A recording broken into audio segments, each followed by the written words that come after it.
Hey guys, I'm the Philosopher, and welcome back to another episode of FGC Philosophy. Today I have the Canada Cup winner of Teemo from Marvel vs. Capcom Infinite on the show. Got a chance to talk to him and play some sets with him at Frosty Faustings. He royally beat the crap out of me, but it was a learning opportunity. It was very fun. And something really cool is there's not too many players that I've come across that can give information as clearly or visually as he's been able to do. So I definitely had to have him on the show.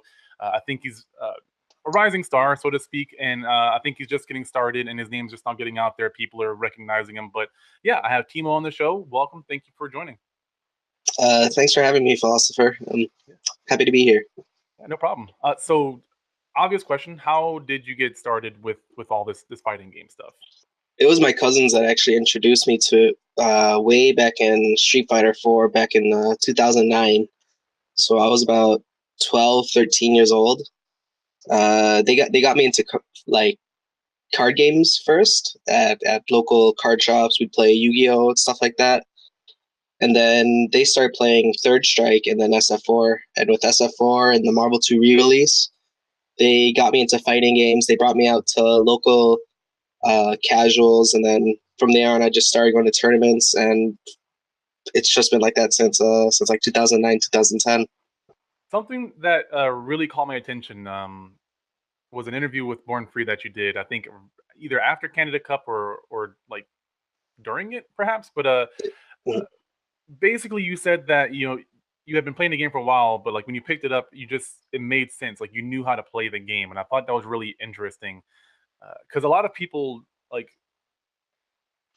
there's a lot of different ways that people perceive how to play the game, but I would like to know what like a little bit more in depth as to what you meant when you said you figured out how the game works or how you know how to play the game. Well, I'd say the biggest thing that really helped me figure out how to play this game was when the game first came out. FChamp had a 24-hour stream going on, and he was just playing online, just beating everyone.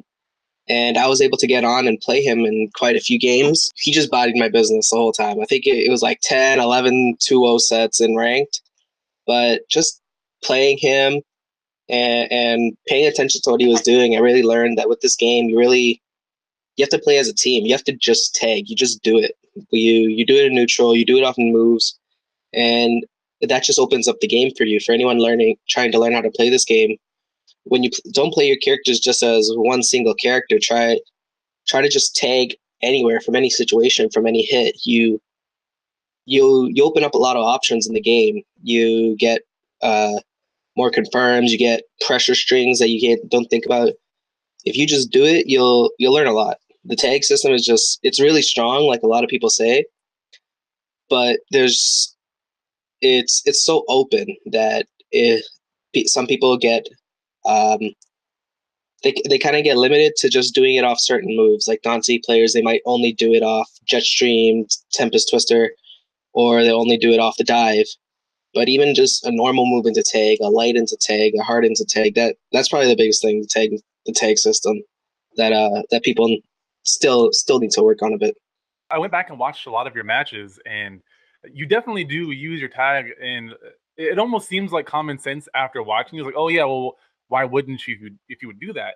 But something else that caught my attention as someone who's still learning the game is that your conversions, I guess you'd call it, they were very very smooth. So like you would tag in your character, and then it would be a weird awkward position where someone's in the air and you jump in behind them with Dormammu, and then you do like a heavy punch and then confirm that into a combo.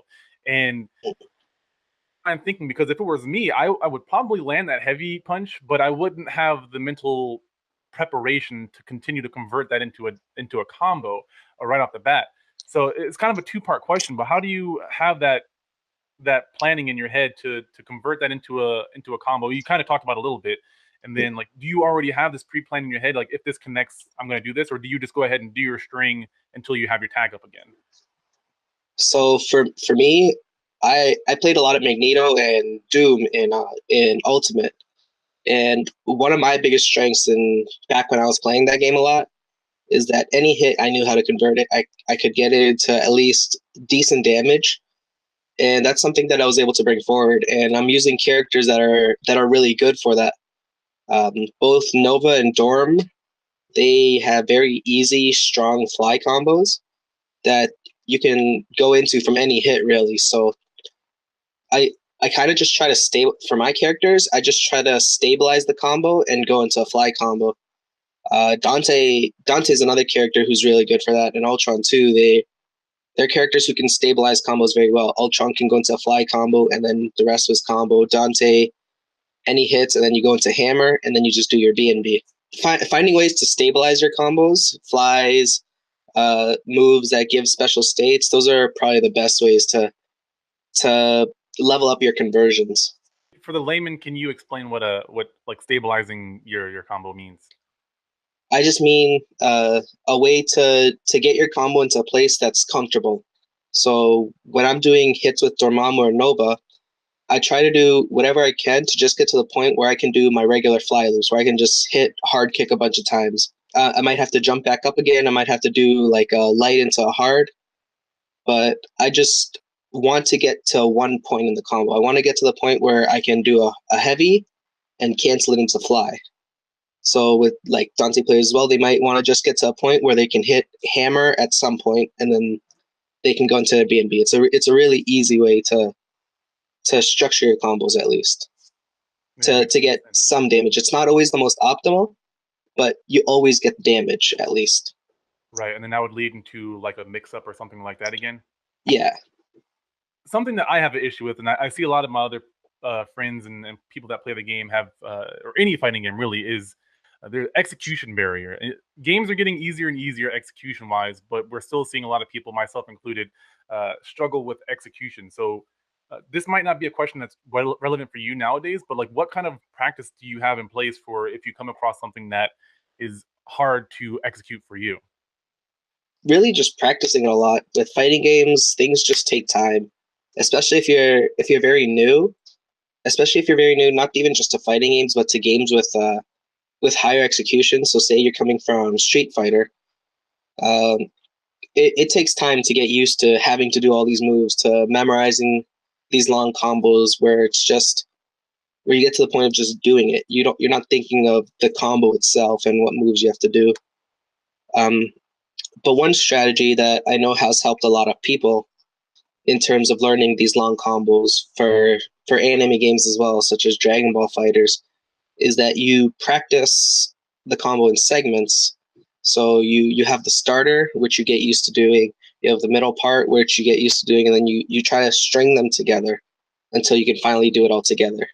Let's say that you have like there's a mid-string combo, like the starter might be different. So I'm trying to think of like Mhm. uh Dante just comes to mind because he has like the overhead that goes into, I think it's like the Oh yeah. bumblebee or the beehive or something like that. Mhm. uh but say there's a certain situation where you don't want the character to do something, or something random just happens, and so you know a certain part of the combo, so you can't do the starter, but you somehow Mhm. like wind up getting put into the middle of it. Like, is there a Yeah. time where that you can kind of develop Oh, okay. that part of it? Yeah, I see what you mean. So this also comes with time and practice and just playing with your characters, making sure you really pay attention to how the combo your combos work, how the combo routes work, how the combo system works.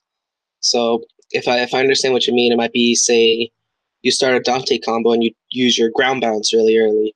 So it's just part of under you play the game a lot. You start understanding how the hits and deterioration works, for example, so that even though you may have started in an optimal way, you can still get the damage out of it just through understanding of what you can do. And also practicing these weird conversions, these weird hits helps a lot so that you know that when you get these weird hits, you start the combo off a ground bounce rather than just a raw hit off a juggle. You know what to do. Uh, with fighting games, there's so much to practice. So there's so many situations to practice, situations that you can't even think of, but it's not even until it comes up that you have to practice it. But Right, training mode really is your best friend for all that. right. How do you prioritize what to practice, or how much time do you spend to those things? So for training mode, the first thing when I started with the game was combos. Obviously, you want a way to deal damage that no matter how you get the hit, you can deal damage, so you can kill a character potentially. After that, you want to get to how you actually start these combos, how you start getting this damage. How do you open people up when they're locked down? So you practice your mix-ups, and then you get even more, into an even higher level where you start practicing your neutral. You learn situations, you learn positionings where when this person's here, he has these options, so then I can hit him. All this really is you're just trying to hit a combo. You're trying to, for the most part, you're just trying to hit a combo. You're trying to hit your opponent, and then the challenge comes to where you have to figure out how to hit your opponent. How do you open them up? How do you make themselves open them up? And so these are typically you start simple from a neutral position where your opponent isn't doing anything, and then as you play the game more, you start to understand other characters' strengths and weaknesses. Start to understand how other characters will approach, so that when you go into a match against that character specifically, you can think of their options and then you can figure out an answer with your options. One example for me is Monster Hunter versus Dormammu. Something I did at Frosty Fawcins that I didn't do at Battle for the Stones, even though I'd actually thought of this, but for some reason I didn't do it in the set, was that because of Monster Hunter's armor on her jump hard punch, I can't just go crazy with spells no matter where she is, because she can just jump in and swing and hit me, and that'll put me in a bad position. So at Frosty Fawcings, I have to go up there and hit her with my hard normals to hit her out of her armor, so that against Chris G, so that I could dissuade him from just jumping in every time, so that he would have to take a more defensive approach, an even more defensive approach, because he already does take a fairly safe approach in blocking. These are things you learn as you play more characters. When after playing Rebella a couple times, I go into training mode and I think of the common situations in neutral or on offense or on defense, and I see if I can replicate it and then figure out a punish for it. For example, Sigma, he may use Straight Divide. That's a problem move for a lot of characters, because it has armor, it goes full screen, it gives a very easy combo confirm, and it's safe. It's very safe.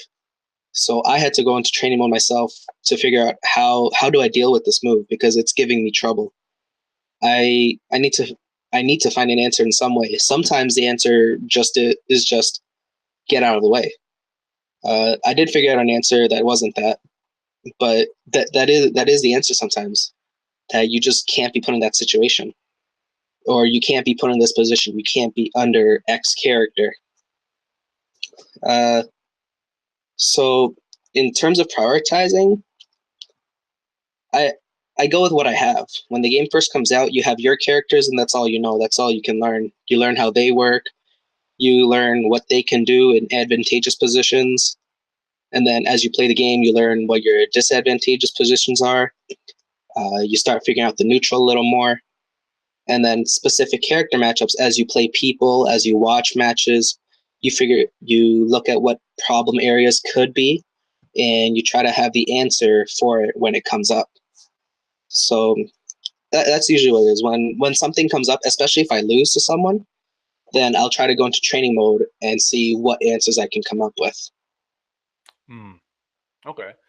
So that kind of gets into the topic of planning a little bit. Having I don't know if flowchart is the right word, but something that caught my eye was when you were fighting against the Kill Sage, and it seemed like every match he had at some point he had the upper hand, and then he would put you in the box, and even in the box you would find ways to like convert damage, and I think that was a match where you did like this crazy air combo in the box, like you jungled Oh yeah. in the box, and then a couple times you did like your raw super with Nova. Obviously, that was kind of a unique situation, or maybe even put in it before, and I just don't see it on camera. But how do you it's one thing to have a plan for how to approach a character, but when something like that happens, that's kind of from my point of view unique. How do you like on the spot like plan for that? So the combos I have in the box, those are things I've actually done before. That air combo is something I've been doing for a couple months now. Just I don't think I've had the opportunity to do it on stream. Um, And then the Nova Ball Super into OTG, that's something I've known works. And that comes from thinking of ideas and understanding the combo system, knowing that I can do the Ball Super, and if it hits them high enough, I can actually get an OTG if I'm in the corner. And the air combo that I do, I think I'm the only Onova that does it right now. That comes from looking at the tools your characters has and constantly trying to figure out how you can use them. Right now, most Novas don't use his command hard kicks. He has a forward one that looks like his Marble 3 launcher, and then he has a hard kick target combo. For the most part, those moves aren't very good, or they're not necessary. But you can find niche uses for moves as long as you try. This actually comes from trying to find answers. You just try to find uses for anything. When your character has a move, there's almost always some kind of situation where it can come up with, where you can apply it. And the more you understand your character, the more you can do these things on the fly. You know, this is how this move operates. These are like the physics of this attack. So in this specific situation right now, I can do this. And like I said, this comes from experience. This comes from just time with the game, which is that's the big thing with fighting games. It just takes so much time. I've been playing for years, and it took this long to get to this level. And even then, mostly just in this game. But on the fly, I don't know if I can really tell people how to practice that. Mm-hmm. I guess I can say that the more you really understand the character, the more comfortable you are with them, the more ideas you can come up with on short notice, where something happens and you just know, or you can think of it at some point, whether it be in the match or right after or later on.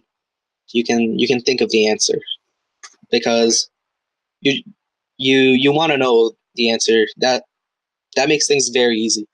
When you can go into a match and you know the answers already. You're in this situation, you know what to do. They're this far away from you, you know what to do. You know what their options are, you know what your options are. And it's just trying to understand the game. You try to win before you get there. And the more you know, the more it helps you in awkward situations on the spot. Okay.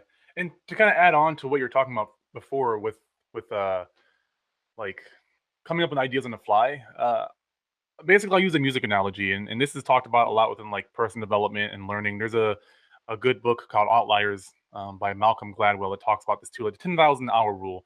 But basically, the more time it takes, about 10,000 hours to master a skill, to become an expert in that field. For gaming, it's a little bit weirder because we have so many different fighting games that it kind of all blurs together, and you can combine that information. But essentially, once you reach a certain level, like with music, you can not only just compose your music and make it good, but you can do things on the fly. There's a lot of biology that goes along with it, synapses in the brain and stuff like that. But essentially, what I would assume is going on is basically you're so used to this game that when niche situations kind of pop up, you can kind of compose a solution to it on the fly. I don't know if you would agree or disagree with that. I would actually. I have read things like that when I've read on articles where someone's asking, how can someone play piano for so long? That was one thing I read about. So where someone just sits down and they'll play for 10, 20 minutes, and it's not necessarily one song, it's just music. It's nothing organized. And the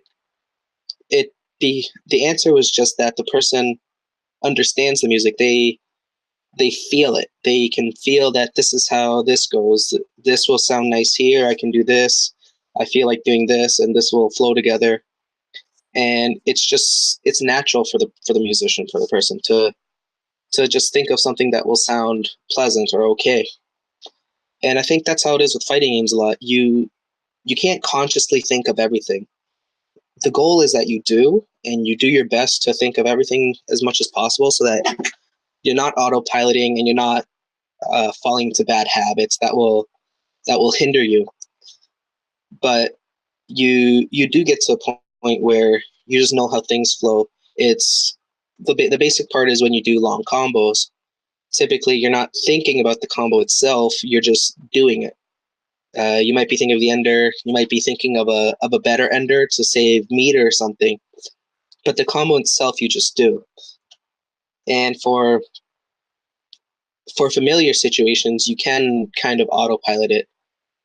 You've seen, say, a zero do this a million times, so you already know the answer is this. You've done it a million times already. So I do think it's like that, where you just get used to it. It just flows through from your mind into the game without necessarily having to think too critically about it. Just you just have an understanding, really. I guess I can put it. Yeah, for sure. That makes sense. The last area I want to talk about is tilting. It's an area I love to hear people's thoughts on. And given that you were in situations like the kill stage fight and stuff like that, where you get put in a situation where you're at a deficit for health, so to speak, how or what do you have in place? What mental practices or anything do you have in place to keep yourself from being more negative rather than focusing on winning? So this is actually a problem that I had uh, all the way up until Infinite came out, and actually it still applies to me in casual sets. But when it comes to tournament matches, I just what I'd say the best thing that's come for me is that I just try to not have emotion in in that. I try not to get mad more than anything. I'll get happy no matter at things that happen, but the most important emotion to avoid is anger, because anger will blind you. It'll make you stubborn. You'll make mistakes when you're angry. You might play more aggressive. You might let pride get in the way of what it is that you need to do rather than what it is that you're supposed to do. So I just do my best to not get angry. Uh, when I play, if I get hit, I do my best to avoid trying to tell myself, okay, that was dumb, or I shouldn't have got hit there, or I tried to do this, I tried to hit this button, I tried to do this attack, didn't come out, because it doesn't do anything for me. Saying that doesn't do anything for me in the moment. It doesn't help me win the match. What I need to do is think, okay, how did I get hit? And what's always been nice about Marvel games is that because they have long combos, you get that time to think. You get that time to think and readjust. I find Marvel way less stressful than Street Fighter V, for example. Street Fighter V is a very stressful game because the match can be over in 10 seconds, but you've had to guess 3 times. You've had to make 3 decisions or 4 decisions in those 10 seconds. Whereas in Marvel, you'll eat a very long combo or a very strong combo. But once you get hit, you have 20 seconds to think about the next move, to think about what happened, what will happen next, how do you fix it. And you have time to not even just think about what to do, but to just readjust yourself and calm yourself, to tell yourself that it's okay, whatever happens, happens, and I just have to play better. When when I one also one of the things that I think is very important is uh, so there actually I want to bring this up. There was this tweet that I saw. I want to say High Fight retweeted either High Fight or the guy who translates Japanese stuff to English on Twitter, and I think it's FG English. And it was this thing that the Japanese players apparently have, where you have 3 rules when you play. The first one being that you're hard on yourself. When you make a mistake, you have to do your best to fix it. You have to understand that in fighting games, randomness typically isn't a factor in 99% of cases. It's because someone made the better decision. The second thing is that you have to You have to praise yourself. When you do something good, you have to be happy about it. You have to tell yourself that you did something good so that you can motivate yourself to keep doing better. And then the third thing that I think is very important, and I do it in tournament matches as well, not out loud, but in my head, is that you compliment your opponent. When your opponent does something well, you acknowledge that they did something well. Because if you respect your opponent and think to yourself that they're playing well, you can think of an answer. You can think of what to do better next time because you're respecting that your opponent is making the good decision. So now you have to think of the better decision. And then this also just falls into the whole not getting mad thing. If I'm playing Chris G and he's just inching his way closer to me, blocking, not getting hit by dark holes, he's just jumping and blocking, and he finally gets in, I should think to myself, that was good. Because it does nothing for me to say that was dumb. Why didn't he get hit? He was just playing defensive and then he still got in. I should praise him for what he did. He did something good. It was the same thing with Sonic Fox at the end. When I got hit, I would just think to myself, especially if it was something that he did well, I think to myself, oh, that's good. And then I think of an answer. Chris G, he got a comeback on me in round 2 with Morgan only. I have to acknowledge that was a good thing, at least to myself in the tournament. I don't need to tell it to him at that moment, but I need to tell myself, okay, he did something good. Now I have to play better. When Fox hit me at the end, my only thought when he got the final hit needed was, that sucks. Good games. It wasn't anger. It wasn't disappointment. It's just, it happens. And as long as you can maintain a calm mind where you're not going to crazy ups or crazy downs, you can play the absolute best that you can. The calmer you remain, and actually that's something I didn't bring up, the ups as well. When I get perfects, I tell myself, this happens, it's part of the game, don't get too excited. Because excitement can also lead to losing. You can get cocky, you can get prideful, you'll play in a way where you may want to humiliate your opponent rather than just beat them. And then that's turned around on many players many times, where they don't want to just win. They want to make sure that everyone knows that they're better. Not just this time, but every time. So when I get perfects, when I get really good rounds, I calm myself down. I try not to hype myself up because I feel like that's also a hindrance. I just try to play my best that I can each round. And I think that's what everyone needs to do.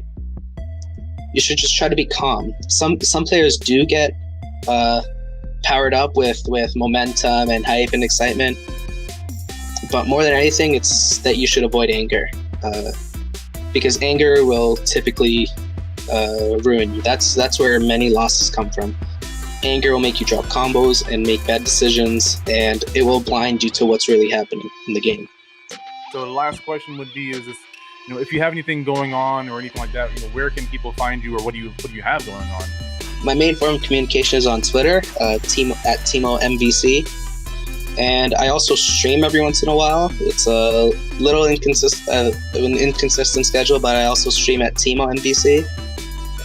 Typically, I stream Marvel. I might go into other games, but at the moment, it's just Marvel. Okay. All right. Well, awesome. Thank you so much for joining the show. This has been very insightful. I hope I can have you on the show again in the future. I'm sure you're going to be doing well. I think you have a bright future ahead of you within fighting games, and probably you're very smart. So whatever you do, I'm sure you're going to succeed at it. So Thank you so much for joining, and as always, guys, thank you so much, and I will see you all on the next one. See you later, guys.